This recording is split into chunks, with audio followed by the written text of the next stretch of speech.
Hi, everybody. Dr. Stu Hoffman, president of ChiroSecure. I'm here today with you on a really special show.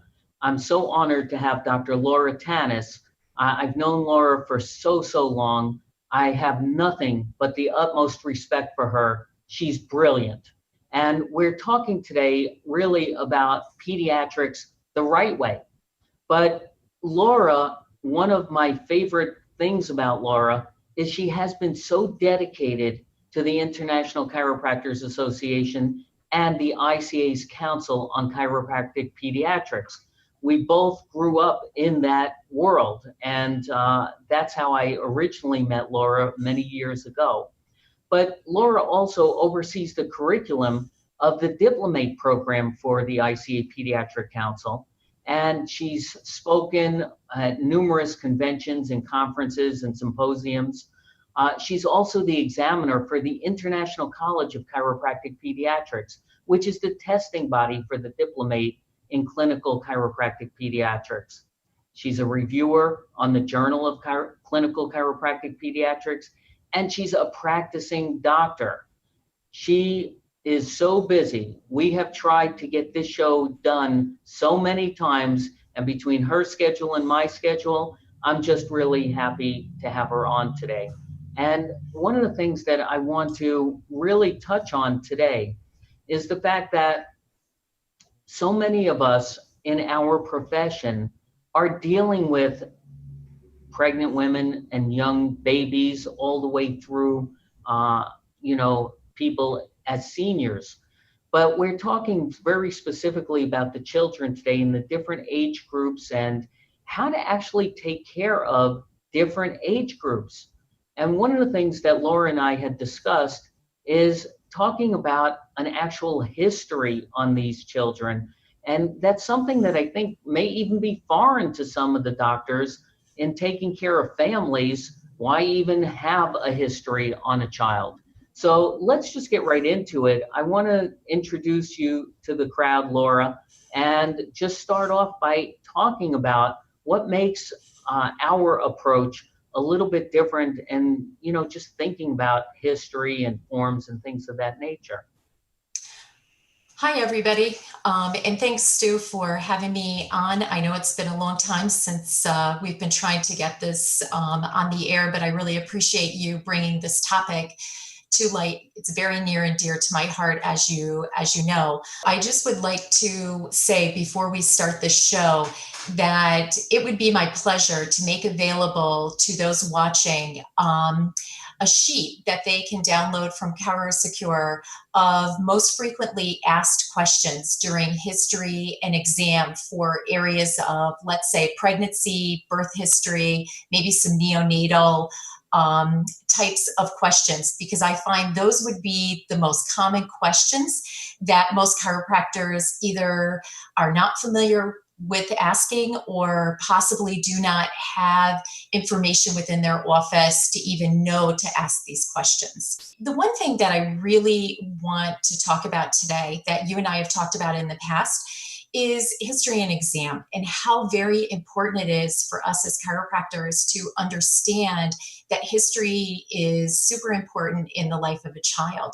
It gives us clinical information as to what was going on while the child was in the womb of the mother prior to them entering our office for chiropractic care.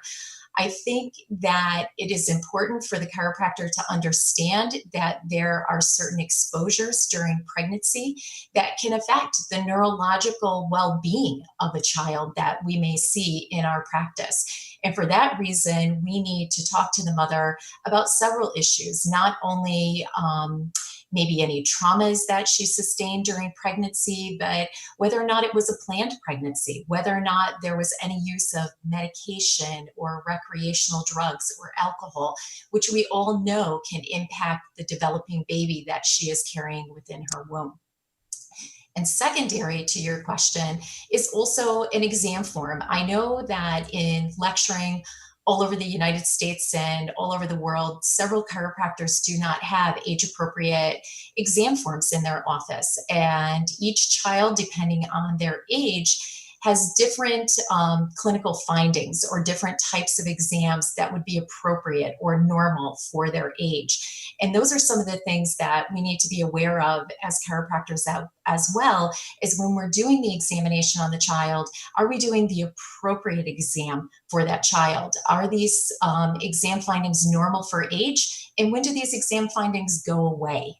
But those are some of the things that today, when we spend this short time doing this webinar, that would be important to your viewers. And Laura, I can already imagine so many people that are watching this are saying to themselves, what the heck are you talking about for an exam or a history? I have mothers bring in their kids. I check them. One leg may be shorter than the other. I palpate them, whatever, and I go on, adjust them. I'm only a chiropractor. Why do I need all of that additional history and information? Well, you know me, I never believed that we are only just chiropractors. We are healthcare physicians.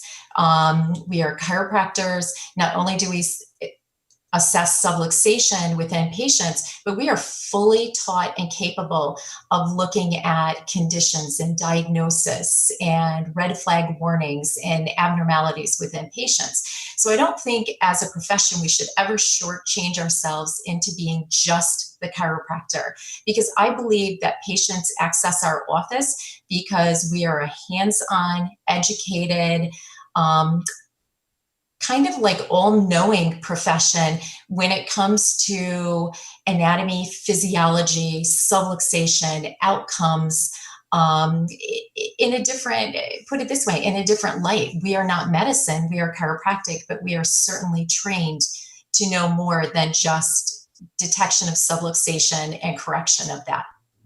And I totally agree with you. And from a risk management perspective, my concern always is, if we have any patient that comes into our office, all of a sudden they have a health crisis, but they were in our office at a similar time, it always becomes an association between the chiropractor and that health crisis, and a lot of people like to place blame.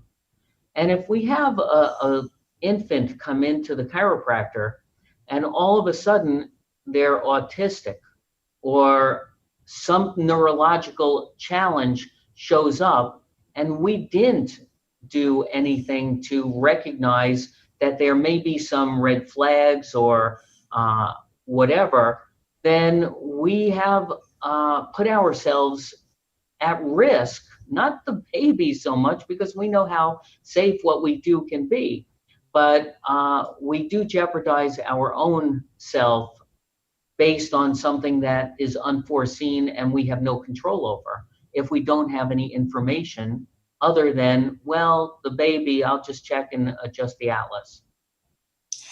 Stu, I agree with you. I mean, the last thing that I ever want to have is the conversation over a malpractice case with you, as you are my malpractice carrying company. Because I know the first thing that you would ask me is, where's your documentation? And that's the point that I want to get across today. So let's talk about this a little bit in the pediatric population. But Laura, let me just add something, because you brought up a very good point about documentation. And a lot of the doctors don't realize that most of the states have very specific requirements to maintain their license about documentation for a new patient and for existing patients. And there is usually no identification or differentiation based on age. Either they're a patient or not, and you do need documentation. So I'm glad you raised that as well. But go ahead. But documentation is vital, because documentation for us is also going to be the reason that we make our differential diagnosis or the decision as to whether or not we're going to care for that child in our practice. So I'm going to go back to the statement you made about, maybe cause and effect. A child has said condition, was also seen by a chiropractor around the same time. Was this related to a chiropractic incident? As you know, quite a bit of studying in the recent past has been on safety and pediatrics. There was the VORA study, and there's other studies through Safety Net and Dr. Katie Pullman that are looking at safety issues. And as of right now, that information shows that chiropractic care is safe for pediatric patients. But it is something that's being studied very vigorously right now in the chiropractic world. But my concern is that we always want to stay in that realm of being safe for pediatric care. But we have to do our due diligence to make sure that no adverse event occurs within our practices. And that's going back to history and examination. If we look at, for instance, a mother who potentially had medication during her pregnancy, we all know that medications have different classifications and can adversely affect a child in utero. So we would want to know that information, especially if, let's say, that baby comes into the office presenting with persistent crying, since birth. We have to know, is the persistent crying really colic, which we're all quite familiar with and we see frequently in a chiropractic office, or is this cry at a much higher pitch or a much higher decibel, which could indicate some sort of underlying neurological condition? I mean, a cry is not always a cry, Stu. Just because it's been diagnosed by a pediatrician as colic, I have seen many cases in my practice where what is diagnosed as colic is not colic at all. And we can't rely on someone else's information to do our job. We need to be thorough. We need to take the appropriate history. We need to do the appropriate exams. We need to document that information before we adjust these children, because heaven forbid this be a neurological situation for that child. We adjust them. That child has a seizure, which is unrelated to chiropractic care, but you're now thrown in the mix as a chiropractor, either for failure to diagnose, failure to refer, or potentially you may have caused the incident. And that's why history is so important, because we could list the medications, or we could list alcohol, or we could list, drugs, we could list injury, accident in that history. So it could show some sort of potential cause and effect in the history that may have led to the situation at hand with the child that presents in your office. That's really potent information. So, Laura, what kinds of questions do you ask to the parent when the child comes in?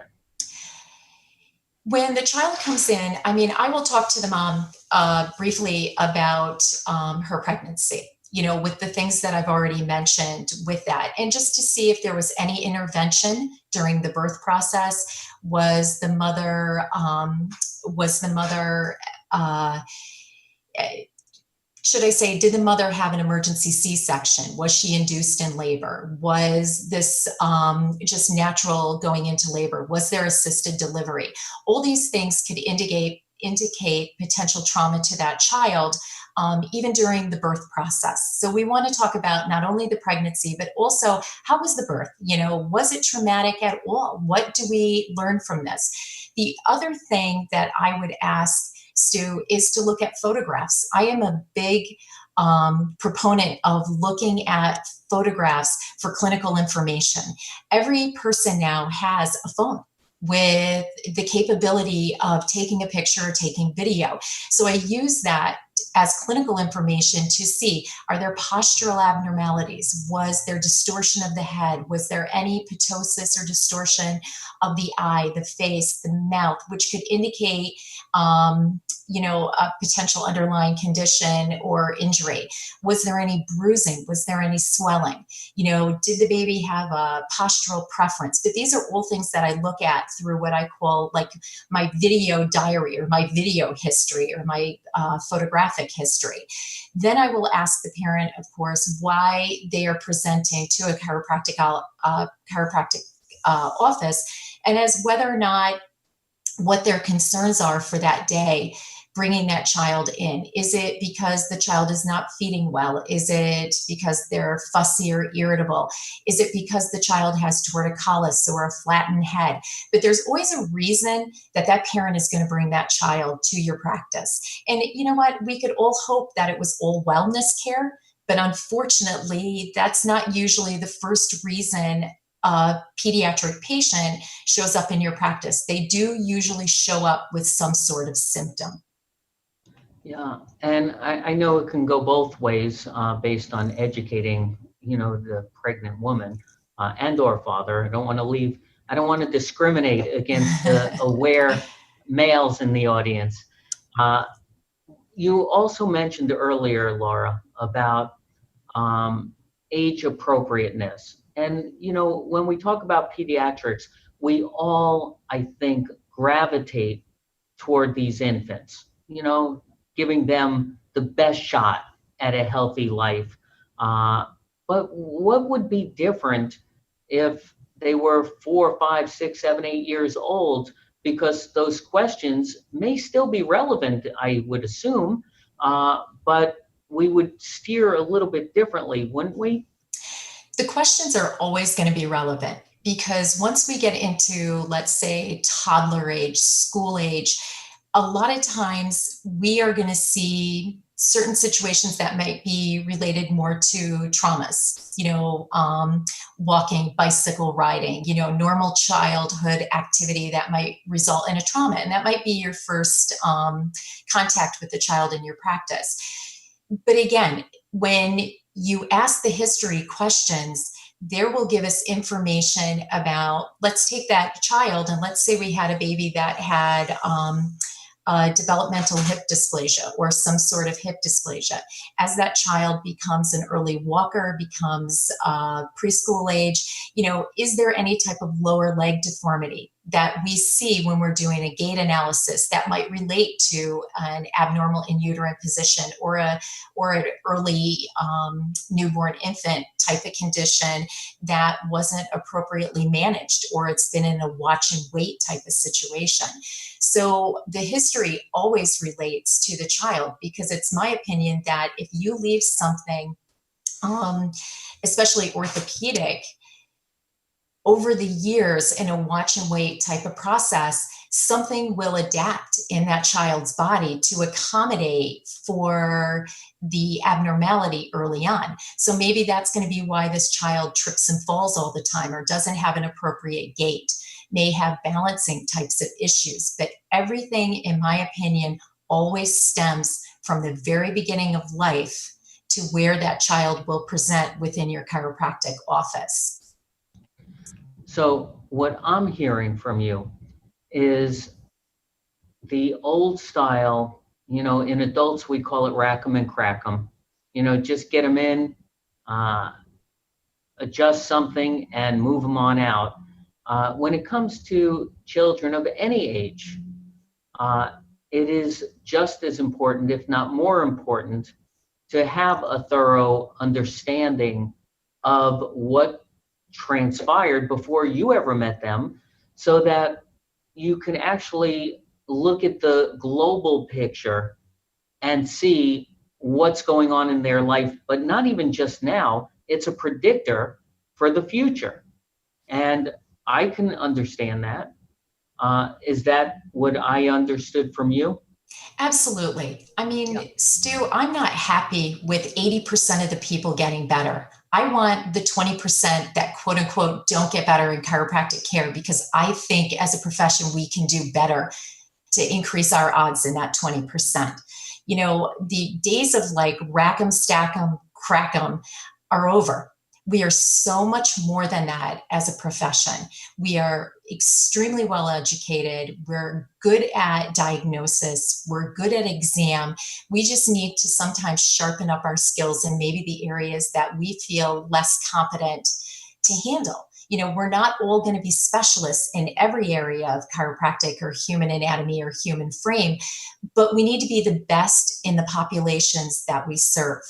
And I want to give you an example of exactly what you're talking about, how I see things that start from early on that progress to older ages of children. So we take a child that, let's say, had an in uterine constraint, or just let's say the baby was stuck in an awkward position within the mother's womb through the pregnancy. The child's born and the child has a torticollis, which we're all very familiar with torticollis.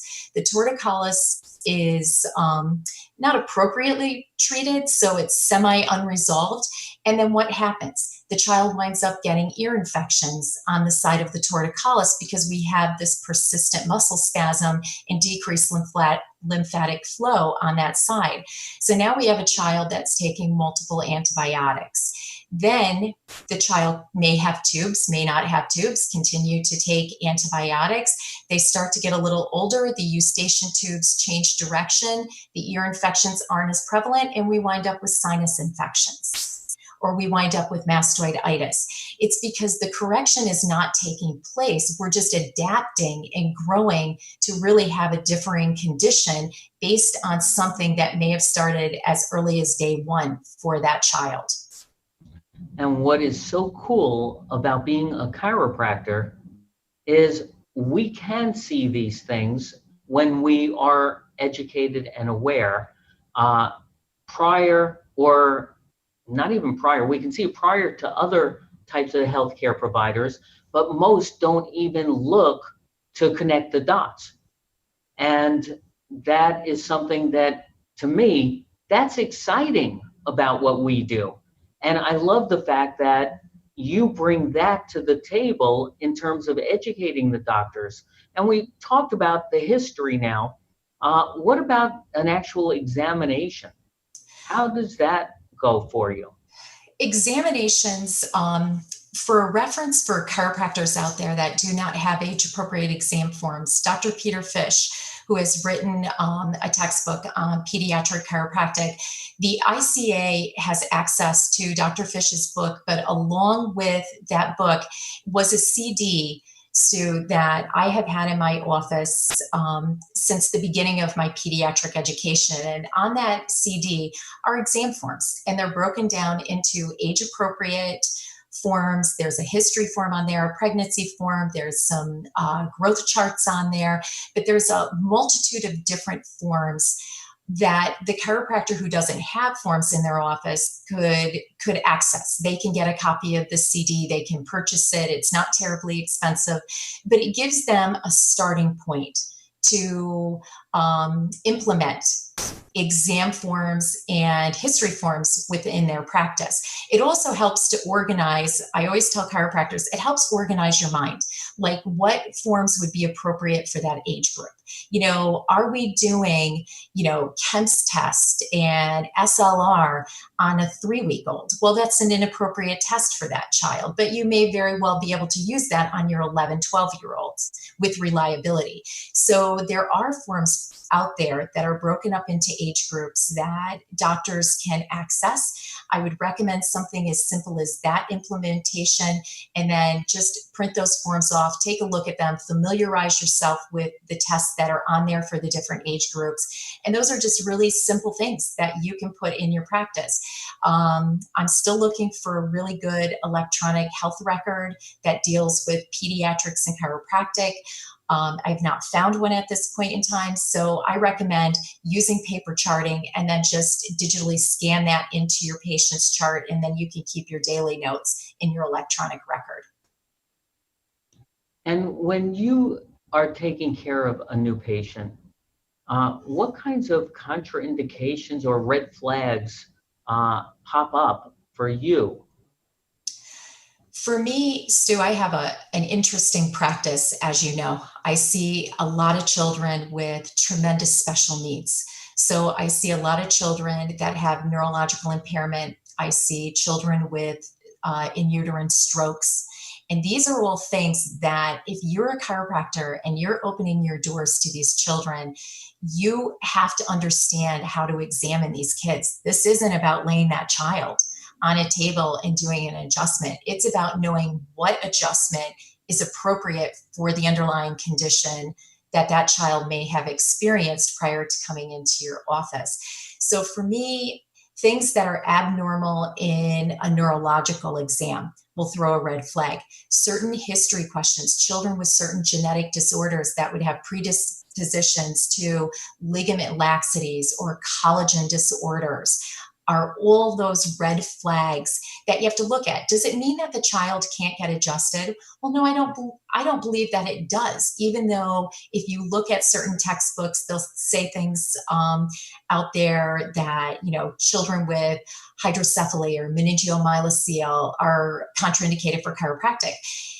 I don't believe it's contraindicated, but I believe you need to dot your I's, cross your T's, do a thorough examination, and figure out how you can care for that patient effectively and safely. And that means modifying what you do as a chiropractor. And that in itself is the exact point of the show today, because we both agree and advocate that we want everybody adjusted. If they're breathing and they show us any indication of subluxation, we want them adjusted, but that's not enough. We have to know where to adjust them, how to adjust them, and be responsible. And I think that's the maturity of the conversation that we're trying to have with the profession right now, that may have been lacking for a period of time, but time changes. And I think that the message is clear that we do need to be a responsible physician. Yes, that physician is chiropractor, but we're a licensed healthcare provider responsible for another human being. And we want to do the best job possible for them, for their immediate needs, but as you so well described, for their future needs that they may not even ever realize that they had or would have had they not come to you. And that may be a little too esoteric for some people, but adjusting people is what we all do. And when I was in practice, active practice, I had a family practice. We saw lots of children. And I can actually say that I was one of those people that did not do what a lot of the things that you've shared today. And I was unaware. We did great. We had great results overall. But as you said, is 80% enough? And, I'm thrilled that we can put out this message together because I'd like our doctors to become better educated and more aware. And how do they find this information? Because there's a lot of pediatric seminars going on these days. It's big business in the profession. Where do they get this kind of information? Well, I would always look to the ICA Pediatric Council, Stu. I have had the absolute pleasure of being involved with that council for probably at least a good 15 years. I graduated from the first program in 1996 and have been active with the council and held a position within the council for probably the last, maybe 13 to 15 years. But the one firm foundation that council stands on is excellence in education. It is the number one goal of the ICA Pediatric Council to provide education to our fellow brothers and sisters in chiropractic that is responsible, reliable, and result proven over time. We are founded on academics and education because the first and foremost goal for us is to let us be chiropractors and let us influence the health and welfare of children, but do it with the utmost safety. So the ICA Pediatric Council is a great reference. There are textbooks out there on pediatrics that are great reference sources. But those are the areas that I would go to. I would look at, if you're a chiropractor getting pediatric education, I would look at who is giving this seminar, and also what are the credentials behind the doctor giving the seminar? Because I think that's important too. Do they have postgraduate training? Do they have postgraduate certification? Are they a diplomate within pediatrics? Are they a fellow within pediatrics? Because those would be the doctors out there that are on the cutting edge of the research as well as the care of children. You mentioned the ICA Pediatric Council. Again, near and dear to me. I've been an ICA member and supporter since I was a student. So we're talking probably in the high 30 years range. And I've spoken at the Pediatric Council in the past. And I do find what you said, that it is more academic. Just like we're trying to bring to the table today. There are other groups out there, no doubt, and anything that we're discussing is not any disparaging thing to anybody else, but I do see that there is a different emphasis, a different focus on not just the marketing approach and yeah, let's take care of kids, but as you called it, the academics of it, in terms of how, not just why. Once we know the why, we should be willing to do whatever it takes to learn the how. And that's what I think may be unique and different about the ICA's Pediatric Council. And I do want to put a plug in for them because it has been so important to me personally as an individual within the profession and as a member of the ICA to be proud of that organization and how long it has been doing what it's been doing. Others have popped up and they've become very, very popular, and popular is great, but foundation is critical. And that's what I think you're bringing to the table today, as maybe you didn't come as a representative of the ICA Pediatric Council, but you happen to be one. So, you know, I want to not exclude that in any way, because let's face it, we are the ICA program, ChiroSecure, and you happen to be just as dedicated as I am in a different area, in a different approach. And I love you for that. And I have nothing but encouragement, no matter what anyone has done in the pediatric world, that they do get involved in the ICA Pediatric Council. They should be a member and they should take the courses and learn this information, which is something that you triggered in my head when I asked the question. So, you know, before we start to close down, Lora, is there any words of wisdom for somebody maybe that hasn't really been in this marketplace, meaning, you know, taking care of children as much as they want to? I get, you know, I was just in a few different places in the last week or two speaking, and people come up and they talk to you, because I talk about pediatrics too, from a risk management perspective. And they'll come up and they'll say, man, one woman specifically just on Saturday said, I just moved back to this area and I had a great pediatric practice, and now I'm having a little bit of a struggle getting it going. And, you know, that's from a million different reasons, but the people that want to get involved in pediatrics and learn more and more, you know, how do they get started? You know, what's the first step from your perspective? I think the first step is understanding how important it is to adjust a child. You and I both know that the health of children is not what it was almost 30 years ago when I started chiropractic. We have so many children with so many needs at this point in time that we as chiropractors need to step up to the bat, and we need to educate the public on what chiropractic brings to the table as far as healthcare is concerned for these children. And I'm not talking drug care. I am talking healthcare. And every piece of information that we were taught nutritionally, naturally, subluxation, we need to bring it to the table and we need to put that out into our communities. But I think what chiropractors really need to understand is in the first year of life, we have the greatest impact through chiropractic adjustments, in my opinion, to affect neuroplasticity. And that is the brain development and rewiring for these children.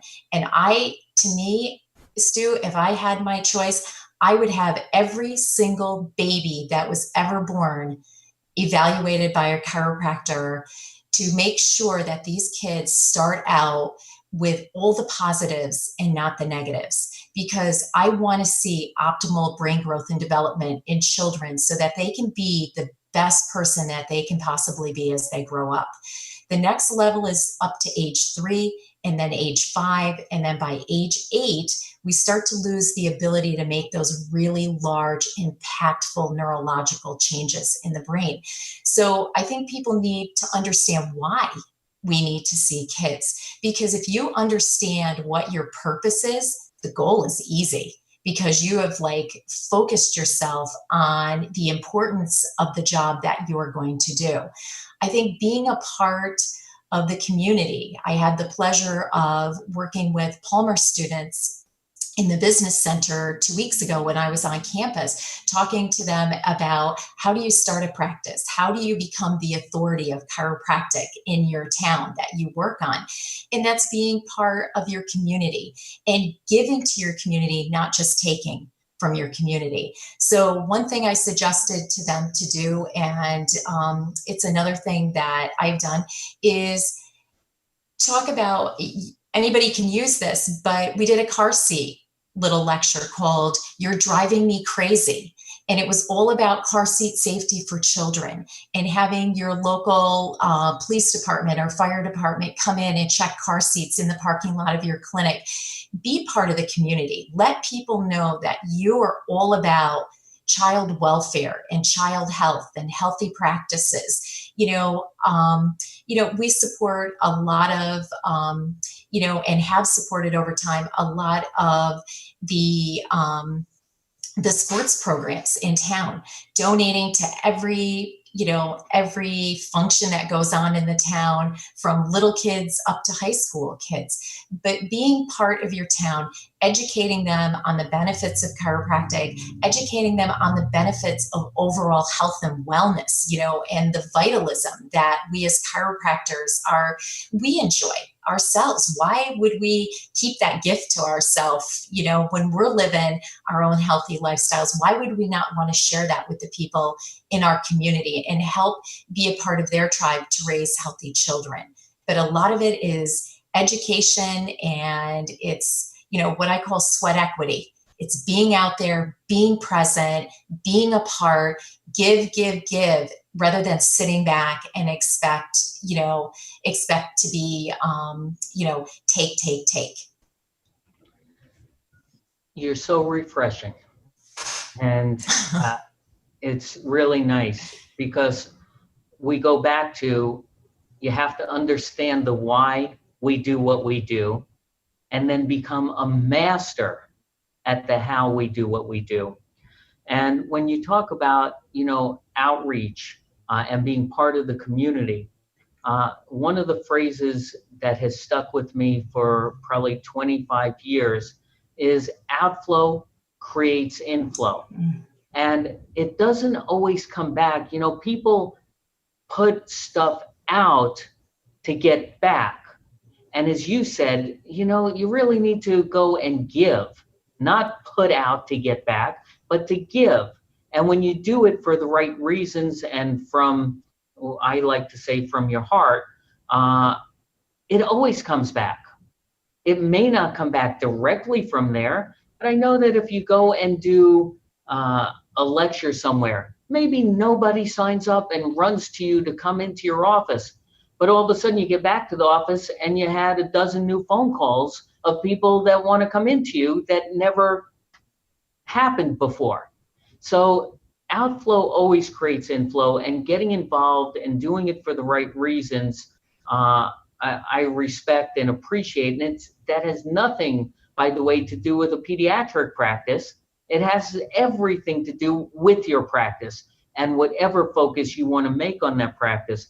And last but not least, I just want to touch on, not necessarily you, but you mentioned, these kids are subjected to all kinds of things that maybe 30, 40, 50 years ago we weren't subjected to, whether it be the enormous amount of toxic vaccination that they get, and this isn't a vaccination show, the amount of drugs that they get, as you said, maybe they wind up developing an infection in their ears. There's so many reasons from a structural perspective that can happen.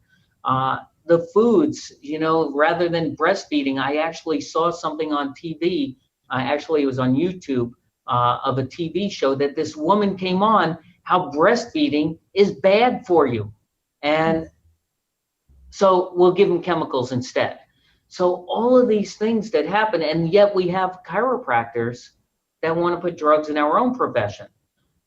But we do have to get to these kids with all of it, whatever it takes as a chiropractor.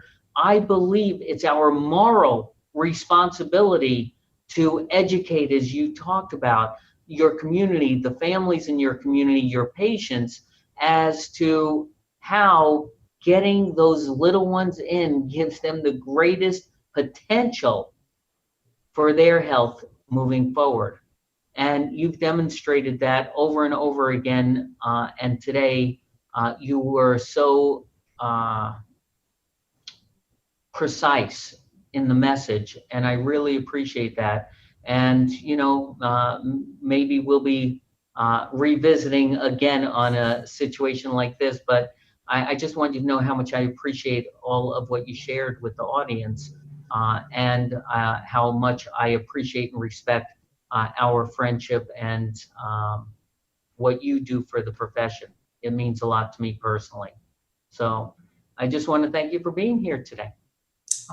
Thanks, Stu, for having me. It's, as you know, this is what I eat, drink, and breathe all day long is chiropractic. And if what you're doing with this program affects one chiropractor out there, that can affect one child's life, it's always worthwhile.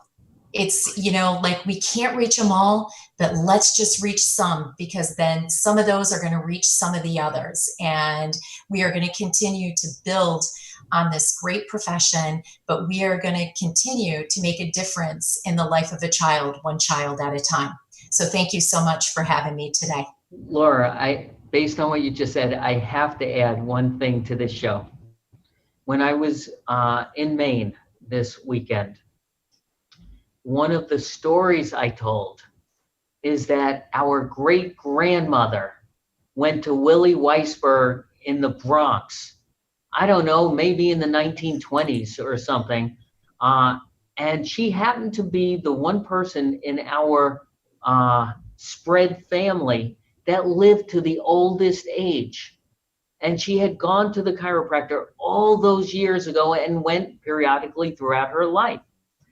And I told this story, which I almost never do.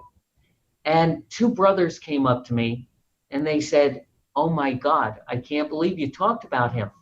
My great-grandfather went to him in the 1930s and brought my father, who was maybe 5 years old or whatever at the time, and he had a line around the block of people just waiting to see him.